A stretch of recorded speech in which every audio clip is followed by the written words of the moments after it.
Good morning all of you. मैं संदीप चारण आप सभी का सितारा क्लासेज के यूट्यूब प्लेटफॉर्म पे हार्दिक स्वागत करता हूं। इससे पीछे अपनी सीटिंग अरेंजमेंट की 3 क्लासें हो चुकी हैं। पहली जो क्लास थी उसमें मैंने आपको सीटिंग अरेंजमेंट के बेसिक डेटा के बारे में बताया था कि सीटिंग अरेंजमेंट में कितने टाइप के क्वेश्चन बनते हैं, किस क्वेश्चन को कहाँ से सोल्व किया जाता है, क्या स्टेटमेंट होता है, किस स्टेटमेंट में किस सब्जेक्ट का मतलब, किस शब्द का मतलब क्या होता है। ठीक है, अभी अपन ने पीछे जो 2 क्लासें की थी उससे वर्ग से संबंधित क्वेश्चन किए थे। अभी आज का जो अपनी क्लास है इसके दौरान अपन पंक्ति से रिलेटेड और वर्ग से रिलेटेड दोनों क्वेश्चन करेंगे। मैंने आपको पहले भी बताया था कि पंक्ति से रिलेटेड क्वेश्चन जो है वो एग्जाम में कम पूछा जाता है, ज़्यादातर वर्ग से रिलेटेड पूछा जाता है, तो वो क्वेश्चन अपन ज़्यादा सोल्व करेंगे, लेकिन फिर भी अपन पंक्ति से संबंधित भी क्वेश्चन यहाँ पे सोल्व करेंगे। देखिए ये अपने यहाँ एक क्वेश्चन है कि 9 मित्र ABCDEFGHI एक बेंच पर बैठे हैं। C जो कि D के ठीक दाएं हैं, वही E के दाएं तीसरे स्थान पर है। B एक किनारे पर है। देखिए मैंने फर्स्ट क्लास में आपको एक बात बताई थी कि 2 पोजीशन बनती है, तो यहाँ B की 2 पोजीशन बनेगी क्योंकि किनारे तो पंक्ति के 2 होंगे। अच्छा, दूसरी बात इसने ये भी नहीं बताया है कि पंक्ति का मुंह उत्तर दिशा में है या दक्षिण दिशा में, तो ये बात भी मैं आपको बता चुका हूँ कि अगर किसी पंक्ति का या किसी अरेंजमेंट का आपको ये नहीं बताया गया हो कि मुंह किस दिशा में है, तो अपन उसका मुंह हमेशा उत्तर दिशा में मानते हैं। क्यों? क्योंकि उसका बायां फिर आपका बायां और आपका दायां उसका दायां। समझ गए बात को? तो यहाँ पे 2 कंडीशन बनेगी, आगे बताऊंगा क्या क्या कंडीशन बनेगी। H व F व G का निकटतम पड़ोसी है। H F व G का निकटतम पड़ोसी है। ये बात भी मैंने बताई थी कि अगर कोई कैंडिडेट किन्हीं 2 कैंडिडेट का निकटतम पड़ोसी कहा गया हो तो वह उन दोनों के मध्य में बैठता है। फिर इसने कहा F B के बाएं तीसरे स्थान पर है, A F के ठीक बाएं हैं। उसके बाद इसने 3 अपने को क्वेश्चन यहाँ से पूछे हैं, तो अपन धीरे धीरे चलेंगे एक एक कथन को देखते हुए। देखिए सबसे पहले मैं एक पंक्ति बना लेता हूँ।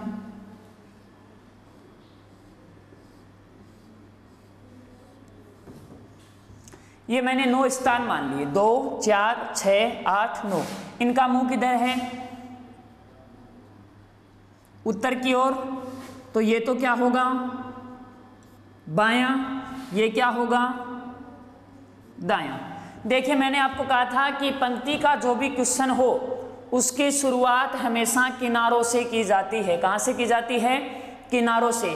देखिए स्टेटमेंट नंबर 2 में किनारा आपको दिया हुआ है कि B पंक्ति के एक किनारे पर है, तो देखिए B की पोजीशन 2 बनती है, या तो B यहां या B यहां। तो B की पोजीशन कितनी बनती है? 2 पोजीशन बनती है। अब एक बात देखिए कि अभी डिसाइड तो है नहीं कि B के कहां बैठेगा, बैठेगा तो दोनों में से एक जगह, लेकिन श्योर नहीं है। देखिए अगर मैं B को यहां बैठाऊं तो इसके बाएं कोई भी स्थान खाली नहीं रहेगा, और अगर मैं B को यहां बैठाऊं तो फिर इसके दाएं कोई भी स्थान खाली नहीं रहेगा। तो इसका मतलब अब इसकी कंडीशन जो है वो कंप्लीट रूप से B पे निर्भर है। तो अब अपन क्वेश्चन में देखेंगे कि B से रिलेटेड और कोई स्टेटमेंट अपने पास है या नहीं। ये रहा, F B के बाएं तीसरे स्थान पर है। F जो है वो B के बाएं तीसरे स्थान पर। अब देखिए अगर यहां मैं B मानता तब तो बाएं स्थान ही खाली नहीं है, तो फिर तीसरे स्थान पर F को कहां बैठाऊं? इसका मतलब B इस किनारे पर नहीं है। B कौन से किनारे पर है? इस किनारे पर है, तभी इसके बाईं साइड में स्थान खाली रहेंगे। और बाईं साइड में तीसरे स्थान पर किसको बैठाना है? F को। तो देखिए मैं यहाँ B से चला, बाएं का मतलब बाएं किनारे की ओर खिसकूंगा। कितने नंबर पे? 3 पे। तो 1 2 3, 3 नंबर पे कौन बैठेगा? F बैठेगा। आगे बात समझ में? अब आगे देखिए क्या F से कोई जुड़ा हुआ है? बिल्कुल जुड़ा हुआ है। नीचे का स्टेटमेंट देखिए, F से कौन जुड़ा हुआ है? A। और इसने क्या कहा? A F के ठीक बाएं हैं। ये A जो है वो F के ठीक बाएं हैं, यानी कहाँ बैठेगा? यहाँ कौन बैठ गया? A बैठ गया। और देखिए ये कथन भी किससे जुड़ा हुआ है? F से। यहाँ थोड़ा सा ध्यान से देखना, F व G का निकटतम पड़ोसी है कौन? H। एफ व जी का निकटतम पड़ोसी है कौन? एच, यानी ये एफ व जी के बीच में बैठेगा कौन? एच। अब एक बात बताइए कि यहाँ तो एफ का एच निकटतम पड़ोसी हो नहीं सकता, क्योंकि यहाँ तो पहले से कौन बैठा है? ए बैठा है। तो इसका मतलब ये कंडीशन तो इसकी ब्लॉक है, और मेरे को एफ का निकटतम पड़ोसी चाहिए कौन? एच। तो इसका मतलब दूसरा जो छोर है उस पे जो स्थान खाली बच गया वहां पे कौन बैठेगा? एच। अब देखिए ये एच एफ का पड़ोसी हुआ कि नहीं हुआ? हो गया। उसके बाद में देखिए कि चलो ये एच का, ये जो एच था ये एफ का तो पड़ोसी हो गया, लेकिन साथ में ये जी का भी निकटतम पड़ोसी होना चाहिए। तो मैं एच के तुरंत पास में किसको बैठा दूंगा? जी को बैठा दूंगा। क्यों? अब एफ और जी दोनों का निकटतम पड़ोसी कौन हो गया? एच हो गया। आगे अपन चलते हैं। अब स्टेटमेंट सिर्फ ये बचा है।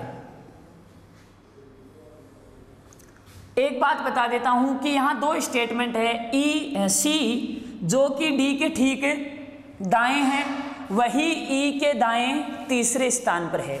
इसको देखिए, ठीक दाएं तो इन दोनों में भी हो सकता है, इन दोनों में भी हो सकता है, इन दोनों में भी हो सकता है। इसका मतलब ठीक दाएं की पोजीशन तो कितनी है? 3। कितनी पोजीशन है? 3। और मैंने कहा था पोजीशन अगर ज्यादा हो तो उस स्टेटमेंट को छोड़ दीजिए। यहां आ जाइए, ई के दाएं तीसरे स्थान पर है। अब तीसरे स्थान की अगर अपन बात करेंगे तो तीसरे स्थान में आपको पता है सिर्फ इन चारों में यही तो पोजीशन खाली है भाई, तीसरे स्थान की पोजीशन इन दोनों में ही खाली है। तो इसका मतलब ई बैठेगा तो इन दोनों में से ई के दाएं तीसरे स्थान पर कौन? सी। यही तो कहा है कि भाई सी जो है डी के ठीक दाएं हैं, वही ई के दाएं तीसरे स्थान पर है। तो अब ई के दाएं तीसरा स्थान चाहिए, तो इसका मतलब फिर ई को बाएं बैठाना पड़ेगा। यहां ई बैठेगा। अब इसके दाएं साइड में तीसरा स्थान खाली है, वहां कौन बैठ जाएगा? सी बैठ जाएगा। अब ये देखिए सी डी के ठीक दाएं है, ये जो सी है इसको डी के ठीक दाएं लेना है, तो डी इसके ठीक बाएं बैठेगा, तभी तो ये दाएं होगा। अब देखिए एक स्थान मेरे पास खाली बच गया, ये स्थान अभी तक खाली है। तो एक कैंडिडेट ऐसा है जिसकी अभी तक अपने प्रश्न में चर्चा नहीं हुई, वो कैंडिडेट कौन है? B C D E F G H. कौन बच गया? आई बच गया, जिसकी अभी तक चर्चा नहीं हुई। वो आई कहाँ बैठेगा? इस रिक्त स्थान पे बैठ जाएगा। आगे बात समझ में। अब इसने 3 क्वेश्चन पूछे हैं, कौन सा समूह सी के बाएं है? तो सी के बाएं कौन सा समूह है? ये 3 जोड़ों का समूह रहा। ई आई डी जो है वो सी के बाएं है। फिर इसने कहा बी के अलावा दूसरे किनारे पर कौन है? तो यहाँ बी था, इसके अलावा दूसरे किनारे पर कौन है? ई बैठा है। ए का पड़ोसी जोड़ा है, तो ए का पड़ोसी जोड़ा कौन है? सी तथा एफ। ए का पड़ोसी जोड़ा कौन है? सी तथा एफ। आगे ही बात समझ में? ठीक है, बहुत अच्छा क्वेश्चन है, पंक्ति का क्वेश्चन था। आगे चलते हैं अपन नेक्स्ट क्वेश्चन की ओर।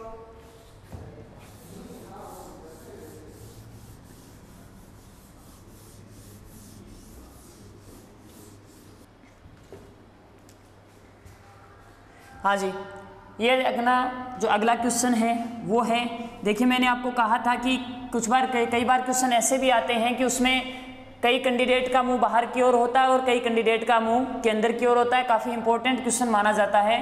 तो ये आपके सामने वैसा ही क्वेश्चन है कि ए बी सी व एक्स वाई जेड एक वर्ताकार घेरे में इस प्रकार बैठे हैं कि एक्स वाई जेड का मुंह केंद्र की ओर, यानी तीनों का पता है इनका कि इन तीनों का मुंह किधर है? केंद्र की ओर। ए बी सी में 2 का मुंह बाहर की ओर है। ए बी सी जो 3 कैंडिडेट हैं इनमें से 2 का मुंह बाहर की ओर है, लेकिन अभी तक ये कंफर्म नहीं है कि वो 2 इनमें से कौन है। अब देखिए मैं सबसे पहले क्या करता हूं, एक सर्कल का निर्माण कर लेता हूं और यहां पे मैं ये 6 स्थान बना देता हूं। देखिए सबसे पहले उन कथनों को अपने को करना है जिसमें एक्स वाई जेड की चर्चा हो। क्यों? क्योंकि एक्स वाई जेड तीनों की मुंह की स्थिति पता है, तीनों का मुंह किधर है? केंद्र की ओर। तो यहां देखिए एक्स वाई के दाएं बैठा है, तो यहां मैंने एक्स माना, एक्स का मुंह किधर है? केंद्र की ओर। तो इस साइड में बायां दायां काफी बार बता चुका हूं। तो इसने क्या कहा? एक्स वाई के दाएं बैठा है, तो यहां वाई मानेंगे और वाई के दाएं कौन हो गया? एक्स। इस एक्स का भी मुंह किधर है? केंद्र की ओर है। किधर है? केंद्र की ओर। फिर एक बात देखिए, अब और x और y से और कौन जुड़ा हुआ है? ये जुड़ा हुआ है। कौन जुड़ा हुआ है? ये स्टेटमेंट। और इस स्टेटमेंट ने क्या कहा कि c के बाएं y है, c के बाएं y है। अब बाएं का मतलब पहली कंडीशन में तुरंत बाएं माना जाता है। तुरंत बाएं या तुरंत दाएं होने का मतलब वो इसके बिल्कुल टच में बैठा है। बिल्कुल कहाँ बैठा है? टच में बैठा है। यहाँ तो पहले से ही x ने जगह रोक ली, तो फिर बिल्कुल टच का मतलब c को फिर कहाँ बैठाना पड़ेगा? यहाँ बैठाना पड़ेगा। अब एक बात देखिए, ये जो y था ये c के बाएं होगा, लेकिन अगर इसका मुंह केंद्र की ओर माने तो ये दायां होगा। भाई मेरे को y जो है वो बायां चाहिए, केंद्र की ओर अगर मुंह मानूं तब तो इधर दायां होता है। इसका मतलब इस c का मुंह किधर है? बाहर की ओर है। किधर है? बाहर की ओर। बाहर की ओर मुंह होते ये तो इसका क्या हो जाएगा? बायां हो जाएगा, और ये इसका क्या हो जाएगा? दायां हो जाएगा। आगे बात समझ में। अब देखिए c से कोई और जुड़ा हुआ है क्या? बिल्कुल जुड़ा हुआ है कि z के दाएं दूसरा है कौन? c। z के किस साइड में? दाईं साइड में। तो देखिए z को मैं दूसरे की पोजीशन तो इसी में खाली है, तो यहाँ किसको बैठाऊंगा? z को। z का मुंह किधर है? केंद्र की ओर। इसके दाएं दूसरा कौन हो गया? c हो गया, क्योंकि z का मुंह केंद्र की ओर है तो इसके दाएं दूसरा कौन हो गया? c हो गया। अब देखिए कि z से कौन जुड़ा हुआ है? z के बाएं a है। z के बाएं कौन है? a। तो ये z का बायां था, ये z के बाएं कौन हो गया?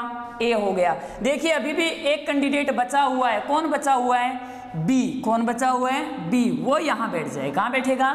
यहाँ बैठेगा। देखिए इसका तो पता लग गया कि इसका मुंह किधर है? केंद्र से बाहर है।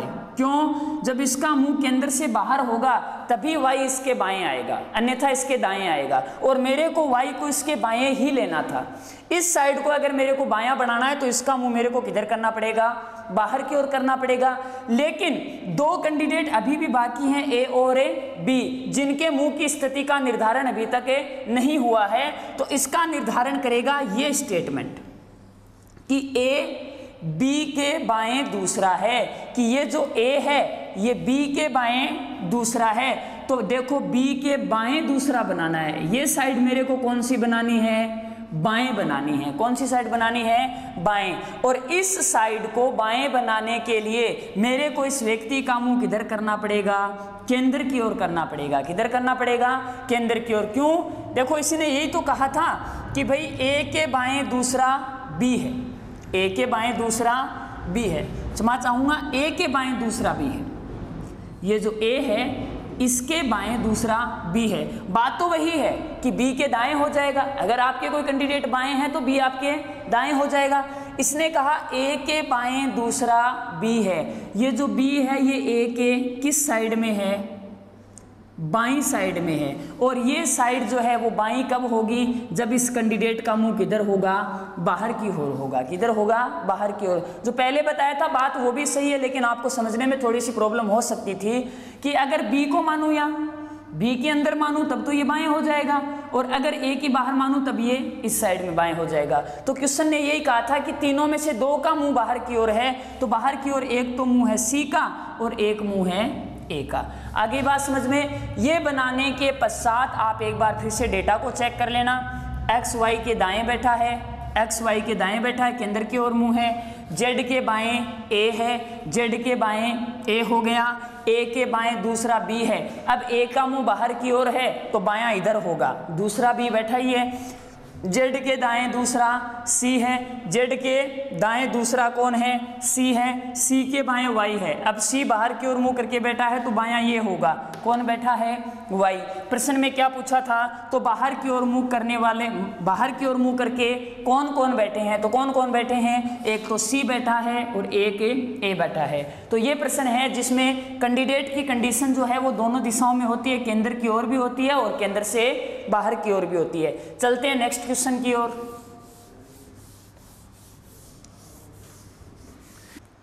हाँ जी, चलते हैं अपने नेक्स्ट क्वेश्चन की ओर कि संदीप, अशोक, आशा व मंजू चारों मिलकर ताश खेलते हैं। अशोक, मंजू व संदीप, आशा जोड़ीदार हैं। देखिए कोई ज़्यादा लेवल का क्वेश्चन नहीं है, लेकिन ताश से संबंधित क्वेश्चन अक्सर एग्जामों में पूछे जाते हैं। अब ध्यान देने वाली बात यह कि ताश खेलने वाले जो कैंडिडेट होते हैं वो आमने सामने के कैंडिडेट एक दूसरे के जोड़ीदार माने जाते हैं। इस बात का आप ध्यान रख लेना कि ताश जब भी खेलते हैं, जैसे मान लो ये एक टेबल है, यहाँ 4 कैंडिडेट ताश खेल रहे हैं, तो ये दोनों आपस में जोड़ीदार होंगे और ये दोनों आपस में जोड़ीदार होंगे। और अगर ताश या कोई खेल खेल रहे तो सबका मुंह किधर होगा? केंद्र की ओर होगा। किधर होगा इनका मुंह? केंद्र की ओर। ठीक है, केंद्र की ओर होगा तो ये इनकी होगी बाईं, बायां होगा और ये इनका दायां होगा। आगे बात समझ में? चलते अपने क्वेश्चन की ओर कि अशोक व मंजू, संदीप व आशा दोनों आपस में क्या है? जोड़ीदार हैं। अशोक पूर्व दिशा में पीठ किए बैठा है। अशोक जो है उसकी पीठ किस दिशा में है? पूर्व दिशा में। पूर्व दिशा में पीठ होने का मतलब उसका मुंह किस दिशा में? पश्चिम में। देखिए दिशा का मीटर यहाँ काम आ रहा है। ये होती है उत्तर दिशा, ये दक्षिण, ये पूर्व और ये पश्चिम। उत्तर, दक्षिण, पूर्व और पश्चिम। इसने कहा कि अशोक पूर्व दिशा में पीठ किए बैठा है। पूर्व दिशा में पीठ होने का मतलब अशोक का मुंह किस दिशा में है? पश्चिम दिशा में। और पश्चिम दिशा में इस कैंडिडेट का मुंह होगा तो ये कौन हो गया? अशोक हो गया। कौन हो गया? अशोक। दूसरा कथन क्या कहता है कि आशा उत्तर की ओर मुंह किए बैठी है, तो उत्तर की ओर मुंह किस कैंडिडेट का होगा? जो दक्षिण में बैठा है। उत्तर की ओर उसी कैंडिडेट का मुंह होता है जो दक्षिण में बैठा है। तो आशा बैठेगी दक्षिण दिशा में, तो इसका मुंह किधर होगा? उत्तर दिशा की ओर हो जाएगा। अब देखिए अशोक और मंजू जोड़ीदार थे, तो ये अशोक है तो अशोक के सामने कौन होगी? मंजू। और आशा और संदीप जोड़ीदार थे, तो आशा है, आशा के सामने संदीप। तो इसने यही पूछा है बताइए संदीप का मुंह किस दिशा में है? तो आशा के सामने बैठा है, इसका मतलब आशा का मुंह उत्तर में है, तो संदीप का मुंह कौन सी दिशा में होगा? दक्षिण दिशा में होगा। ज़्यादा कोई हाई लेवल का क्वेश्चन था नहीं, लेकिन एक क्वेश्चन करवाना जरूरी था। चलते हैं अगले क्वेश्चन की ओर।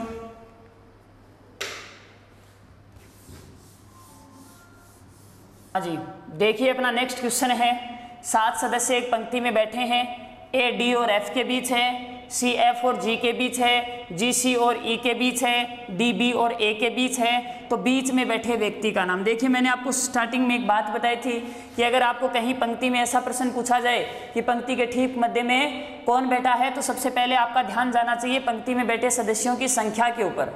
क्योंकि एक बात मैंने बताई थी कि अगर पंक्ति में बैठने वाले सदस्यों की संख्या सम हो तो फिर आप जोड़ा जरूर बता सकते हैं कि ये जोड़ा बीच में बैठा है, लेकिन आप एक कैंडिडेट को नहीं बता सकते कि इसके बीच में कौन बैठा है। हालांकि अपने प्रश्न में यही पूछा गया है कि बीच में बैठे व्यक्ति का नाम। तो सबसे पहले आइए कि ये जो प्रश्न है इसमें एक पंक्ति है और पंक्ति में बैठने वाले सदस्यों की संख्या कितनी है? 7। कितनी है? 7। 7 में से 3 इस साइड में रहेंगे, 3 इस साइड में रहेंगे, बीच में एक कैंडिडेट बचेगा। इसका मतलब इस प्रश्न का डायग्राम अपन बनाएंगे, क्योंकि यहाँ पे अपन बीच में बैठे व्यक्ति का नाम ज्ञात कर सकते हैं। तो सबसे पहले अपन एक रो बनाएंगे, उसमें कितने व्यक्ति?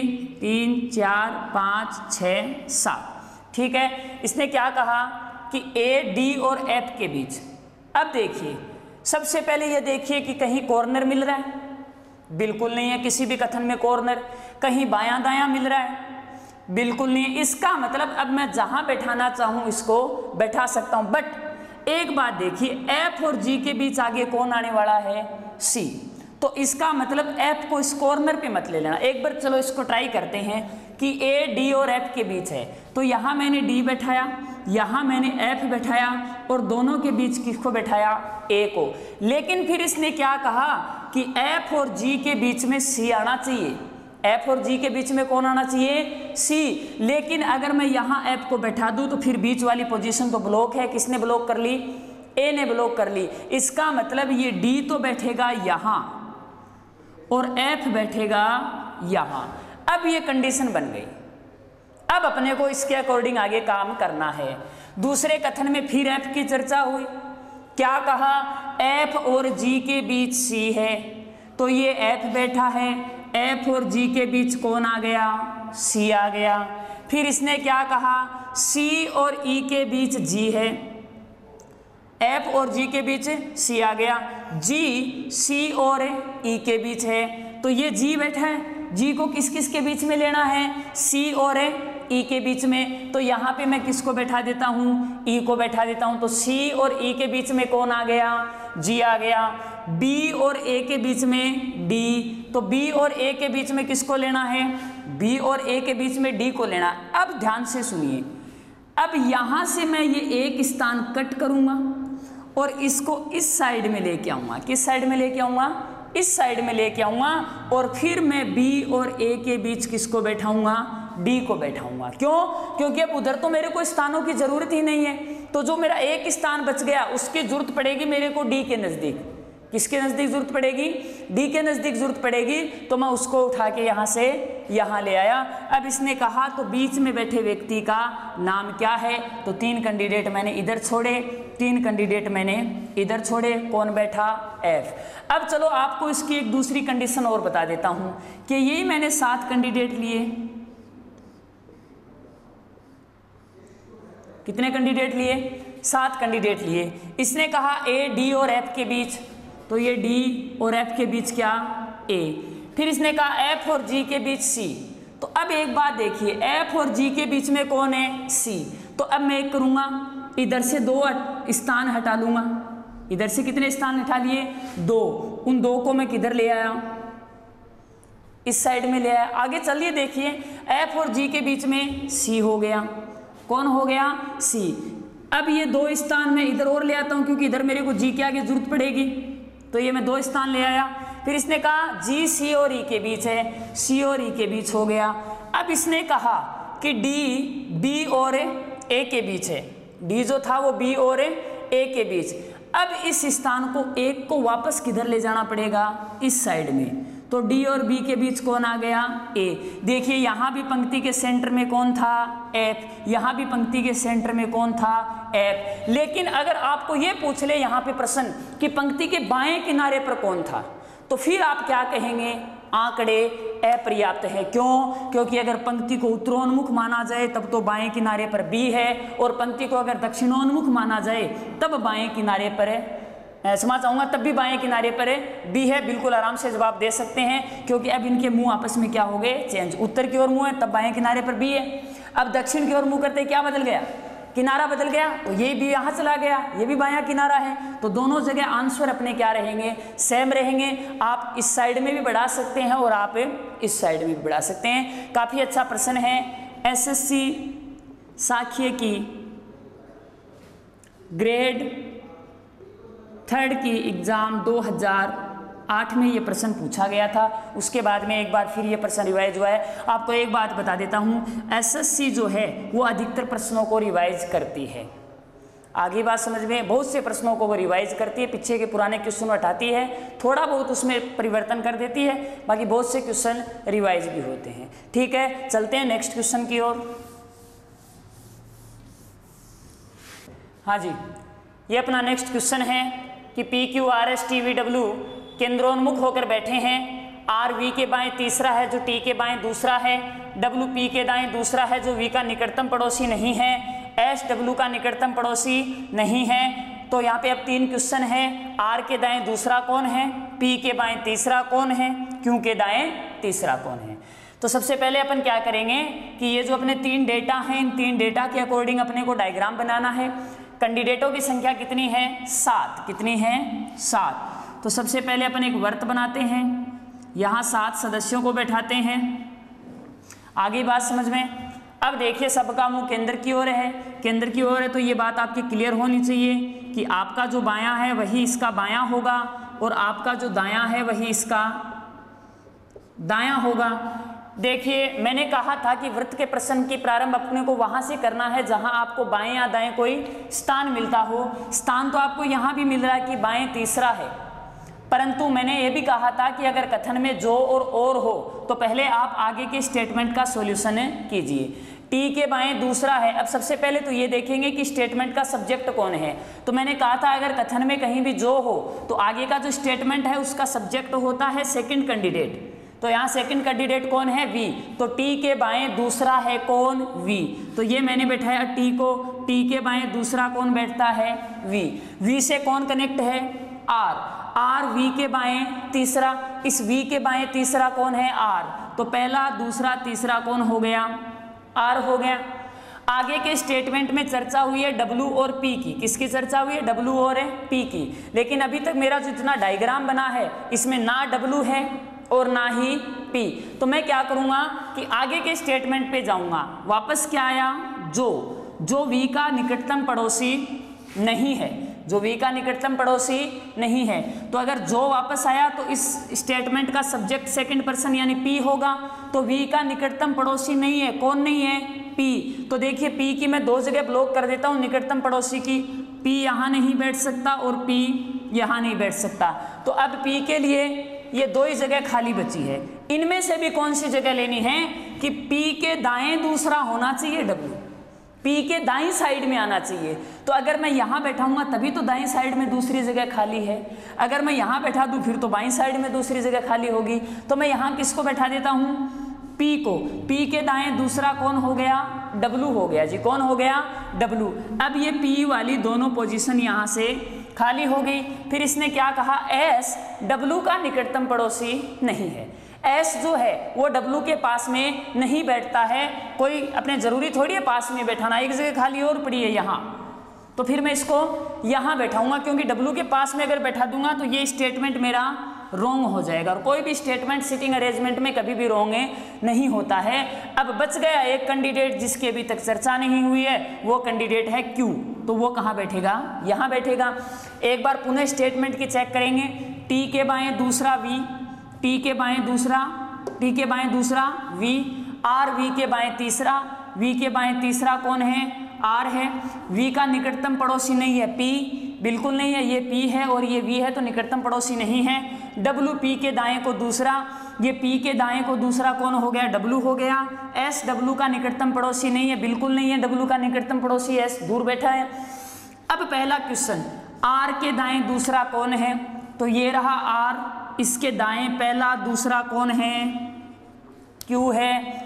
पी के बाएं तीसरा कौन है? तो ये पी है। ये पी के बाएं पहला दूसरा तीसरा कौन हो गया? वी हो गया। क्यू के दाएं तीसरा कौन है? तो ये क्यू है। इसके दाएं तीसरा कौन हो गया? टी हो गया। कौन हो गया? टी हो गया। आगे बात समझ में? तो ये अपने सिटिंग अरेंजमेंट का टॉपिक था। मैंने आपको पंक्ति के भी क्वेश्चन करवाए हैं, वर्त के भी करवाए हैं, केंद्रोन्मुख और बाहर की ओर मुंह वाला भी प्रश्न करवाया है। साथ में और प्रश्न आप प्रैक्टिस करते रहना। अगर आपके कहीं कोई दिक्कत आए तो वो क्वेश्चन हम तक जरूर पहुंचाए। अगर पढ़ाया हुआ मैटर समझ में आ रहा है तो चैनल को सब्सक्राइब करना ना भूलें, वीडियो को लाइक और शेयर कर दें। धन्यवाद।